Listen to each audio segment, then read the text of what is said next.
semua, salam sejahtera Malaysia. Selamat datang ke channel Fels Lifestyle. Terima kasih kerana terus setia dan terus bersama di dalam channel ini. Saudara-saudara, tuan-tuan dan puan yang saya amat hormati. Sekiranya Rafizi Ramli kalah pada pemilihan timbalan Presiden PKR kali ini, sekiranya beliau kalah, saya nak tanya, adakah kem Rafizi, geng Rafizi, rakan-rakan Rafizi akan turut menyertai ke mana hala tuju Rafizi ataupun apa yang akan Rafizi lakukan? Seperti yang kita tahu, Rafizi Ramli akan ada keluarkan kenyataan mahu letak jawatan menteri sekiranya beliau kalah pada pemilihan timbalan presiden kali ini. Pada akhirnya, dalam satu artikel yang saya lihat, Nik Nazmi ikut langkah Rafizi untuk letak jawatan. Menteri Sumber Asli dan Kelestarian Alam, Nik Nazmi Nik Ahmad, enggan mengulas sama ada beliau akan menuruti langkah Menteri Ekonomi Datuk Seri Rafizi Ramli untuk meletakkan jawatan dari jemaah menteri sekiranya tumpas dalam sesi pemilihan PKR di Johor Bahru. Penyandang jawatan timbalan presiden, Rafizi sudah pun mengumumkan bahawa akan berundur sekiranya tewas dalam pemilihan. Nik Nazmi yang juga naib presiden PKR dan anggota kumpulan Hero memilih untuk mengunci mulut. Jadi, bayangkan saudara-saudara, adakah kalau Rafizi kalah, bukan saja Nik Nazmi yang akan letak jawatan, walaupun kita tidak tahu apa jawaban sebenarnya. Mungkinkah ada kem Rafizi yang lain, geng Rafizi yang lain, yang juga akan menunjukkan kekecewaan mereka dengan cara mereka pun letak jawatan keluar daripada parti lebih teruk lagi sekiranya mereka keluar dan lompat kepada pembangkang. Nah, saudara-saudara, ini menjadi pertanyaan dan persoalan. Kita tunggu pemilihan nanti, katanya ringkas, enggan mengulas lanjut. Beliau berkata demikian pada sidang media selepas melancarkan jawatan kuasa khas konflik manusia gajah. Nik Nazmi telah mengumumkan akan mempertahankan jawatan naib presiden PKR pada 22 April setelah gagal mempertahankan jawatan ketua cabang Setiawangsa. Beliau tewas kepada Aflin Syauqi. Rafizi sebelum ini dilaporkan berkata, pengundurannya hanyalah dari barisan jemaah menteri dan tidak melibatkan pengosongan kerusi Parlimen Pandan.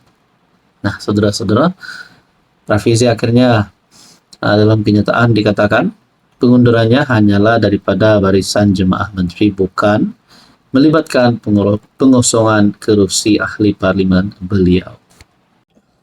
Hai, hello, salam sejahtera Malaysia. Selamat datang ke channel Fels Lifestyle. Terima kasih kerana terus setia dan terus bersama di dalam channel ini.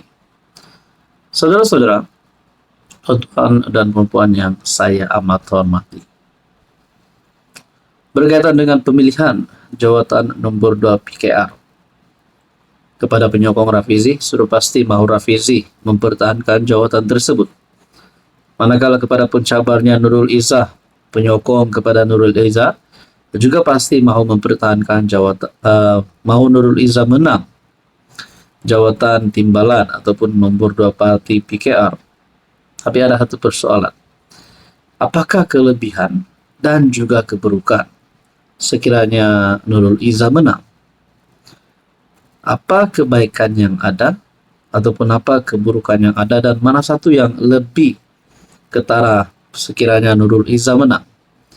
Rafizi dalam satu kenyataan, oportunis cuba rampas PKR melalui kem Izzah. Mungkinkah ada gerakan, ada langkah ataupun langkah gerakan yang sekadar pura-pura menyokong Nurul Izzah kerana mereka tidak mahu Rafizi menang. Mereka mahu Nurul Izzah menang, dan mungkin juga mereka mempunyai langkah untuk tumbangkan PKR, tumbangkan Anwar. Sebelum ini kita sudah pernah mendengar langkah Sheraton yang diketuai oleh Azmin Ali. Kalau saya tak silap, lebih daripada 10 ahli parlimen keluar parti. Jadikah, adakah dengan ini kemenangan Nurul Izzah ini boleh membawa kepada langkah Sheraton 2.0?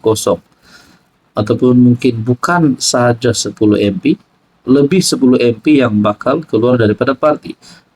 Itu yang menakutkan. Jadi mungkin itu salah satu penyebab kenapa Rafizi perlu menang. Nah, saudara-saudara, penyandang jawatan timbalan Presiden PKR Rafizi menamatkan jelajah hiruk di JB dengan kenyataan tegas memberi amaran kepada anggota parti mengenai kehadiran golongan yang menangguk di air keruh.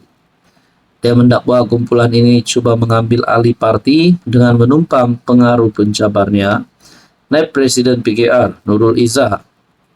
Rafizi mendakwa kumpulan yang mengambil kesempatan ini terdiri daripada muka baru yang diberikan laluan pantas ke posisi kuasa, termasuk ditawarkan ke Rusi Selamat untuk bertanding pada PRU 15.